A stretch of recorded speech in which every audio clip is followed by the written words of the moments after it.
ہمیں نہ نبی پاک علیہ السلام نے یہ سمجھایا ہے کہ اپنی زندگی میں طے کر لو کہ ہوگا وہ جو اللہ چاہے گا، ہوگا وہ جو رب چاہے گا۔ ہم نا بہت زیادہ پریشان۔ مجھے ایک بات بتائیں، آپ اتنے سارے لوگوں کو آج کل کالا جادو ہے، اتنے سارے لوگوں سے فلانا جلتا ہے، اتنے سارے لوگ ہیں جن سے محلے والے حسد کرتے ہیں، اتنے سارے لوگ ہیں جو کہتے ہیں جی بس رشتہ دار لے گئے، اور خواتین میں تو یہ مسئلہ اللہ ماشاءاللہ بہت ہی زیادہ ہے۔ وہ کہتی ہیں فلانی نے جادو کر دیا تو تباہی ہو گئی۔ میں کئی دفعہ سوچتا ہوں کہ یہ بتائیں یہ ہو سکتا صحیح ہے؟ میری طرف دیکھو، یہ ہو سکتا ہے رزق میرے حصے کا ہو چلا پڑوسیوں کے گھر جائے؟ ہوتا ہے ایسا؟ یہ کس طرح کی بات ہم کرتے ہیں؟ جادو کے اثرات ہوتے ہیں، لیکن اتنا زیادہ اپنے آپ کو کمزور کر بیٹھنا، ہر وقت سانپوں سے ڈرنے والا رسیوں سے بھی ڈرنے لگ جائے، کچی اور کمزور باتیں کرنا، اور کئی دفعہ ایسے غلط رستے اختیار کرنا جو بالکل مسلمان کو زیبا نہیں۔ یہ حدیث پاک دل کی تختی پہ لکھ لینا۔ حضرت عبداللہ ابن عباس رضی اللہ تعالیٰ عنہ فرماتے ہیں میرے رسول پاک علیہ السلام نے مجھے دو باتیں ارشاد فرمائی اور فرمایا عبداللہ ان کو تھام لینا، زندگی تمہاری مضبوط ہو جائے گی۔ یہ دیکھو یہ چیزیں سکون والی ہیں۔ حضور نے فرمایا عبداللہ ساری دنیا مل کے، اس سے مراد دنیا سے مراد دنیا دار ہے، اللہ والے نہیں، فرمایا ساری دنیا مل کے تمہارا کچھ بگاڑنا چاہے تو بگاڑ نہیں سکتی جب تک رب نہ چاہے۔ کیا کر لیں گے دشمنوں کی چالیں؟ کیا کیا ہو جائے گا؟ مثلا مجھے دشمنوں نہ چھیڑو میرا ہے کوئی جہاں میں۔ اتنی جلدی پریشان ہو جانا، ایک منٹ کے اندر ڈسٹرب ہو جانا، یہ کیا بات ہے؟ مومن بھی کبھی ایسے کرتا ہے؟ حضور نے فرمایا اگر ساری دنیا مل کے تیرا کچھ بگاڑنا چاہے نہیں بگاڑ سکتی جب تک رب نہ چاہے، اور فرمایا ساری دنیا مل کے تیرا کچھ سنوارنا چاہے سنوار نہیں سکتی جب تک رب نہ چاہے۔ تو پھر بندوں کی طرف زیادہ دیکھنا چاہیے یا سجدے زیادہ پکے کرنے چاہیے؟ پھر سیاست زیادہ تیز کرنی چاہیے یا تہجد پر زیادہ توجہ دینی چاہیے؟ پھر زیادہ لوگوں کو اپنے طرف قائل کرنے کی کوشش کرنی چاہیے یا مالک کو زیادہ راضی کرنا چاہیے؟ ہم نے کس طرح کے رستے اختیار کر لیے، کس طرح کی سوچی؟ توکل والی زندگی سکون والی، توکل والی زندگی سکون والی۔ بے صبری بے سکونی کو کہتے ہیں، گھبرا جانا، پریشان ہو جانا، کنفیوز ہو جانا، کبھی کوئی فیصلہ ہی نہ کر سکنا، سویرے کچھ کہنا، شام کو کچھ کہنا، رات کو کچھ کہنا، یہ بے سکونی والی زندگی ہے۔ رسول پاک صلی اللہ علیہ وسلم نے مضبوط باتیں بیان کی، مضبوط۔ حضور نے ہمارا تعلق اللہ سے جوڑا، ہمیں حکم دیا کہ سویرے تم نے نا محنت کے لیے نکلنا ہے، لیکن ٹینشن نہیں لینی، محنت کرنی ہے۔ فرمایا نکلنا ضرور، گھر میں نکمے بن کے نہ بیٹھنا، نکلنا ضرور۔ فرمایا تم سویرے نکل جانا، رب تمہیں اسی طرح روزی دے گا جس طرح وہ پرندوں کو عطا کر دیتا ہے۔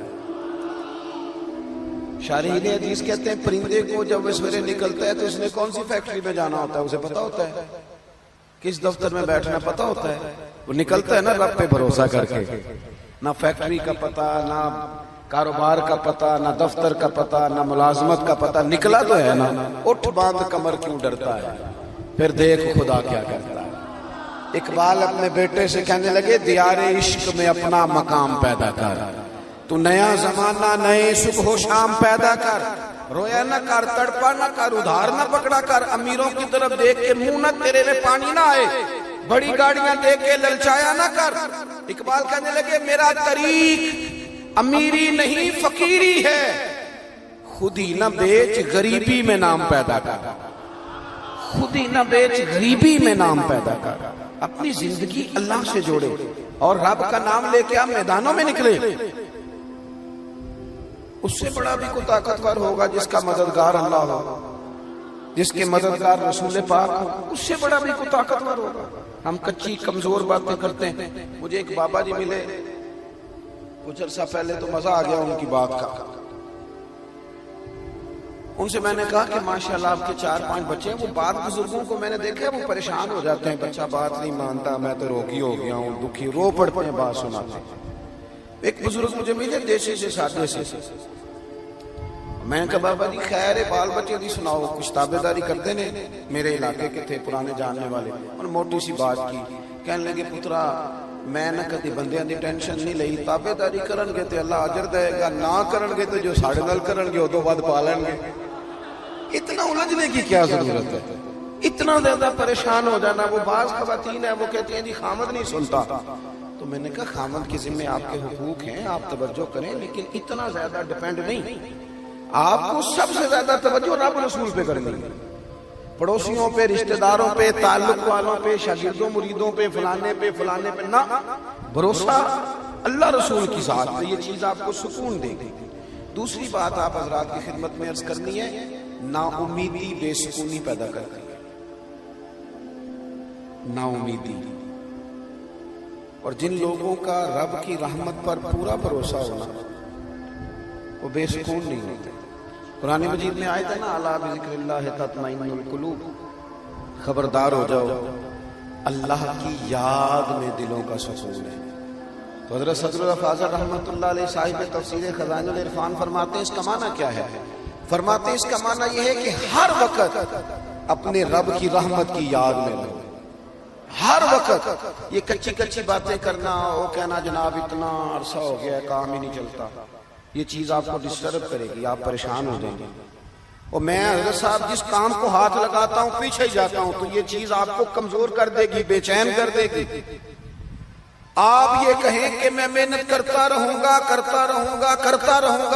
انشاءاللہ میرا رب مجھے کامیابیاں عطا فرمائے گا. ہر وقت اگر کمزور باتیں, ایک بندہ بیمار ہے, وہ ہمارے یہاں کچھ لوگ تیمارداری بھی کرنے جاتے ہیں تو وہ ذرا ڈبل بیمار کر آتے ہیں. ایک تو وہ جاتے ہی سب سے پہلے کہتے ہیں اوہو تسی تو بڑے کمزور ہو گئے, چلے وہ بیچارہ پہلے بیمار تھا اور حال خراب کر دیا. پھر دوسرا جو بھی تیمارداری کرنے جاتا ہے, ناراض تو نہیں ہو جائیں گے آپ لوگ, چلو میں ویسے بھی کدوں تہاڈی پہ گل کرنا, میں تے اورے کی پہ کرنا. کچھ لوگ جاتے ہیں نا تیمارداری کرنے تو ایک نسخہ بھی ساتھ لے کے جاتے ہیں زبردستی, کہتے ہیں میں کھاتا سی مینوں آرام آیا سی تم ہی کھا, اور کچھ تو بنا کے لے آتے ہیں, اور کئی تو ایسے ہوتے کہتے ہیں لاؤ پانی کے گلاس, ایک خوراک کھاؤ میرے سامنے. او بھائی آپ مہربانی کریں, آپ جب تک کسی شعبے کے اندر مہارت نہیں رکھتے اتنی دیر تک آپ اس طرح کے کام نہ کریں.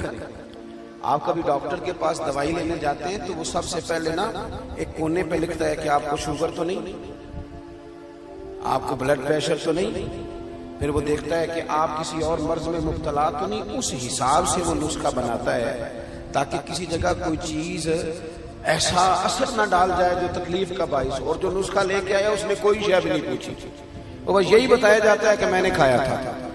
تو اللہ کے رسول صلی اللہ علیہ وسلم کا طریقہ یہ تھا کہ جو بندہ پوری طرح کمزور پڑ جاتا نا, حضور جب جاتے نا تیمارداری کرنے, تو بس تیری ایک نظر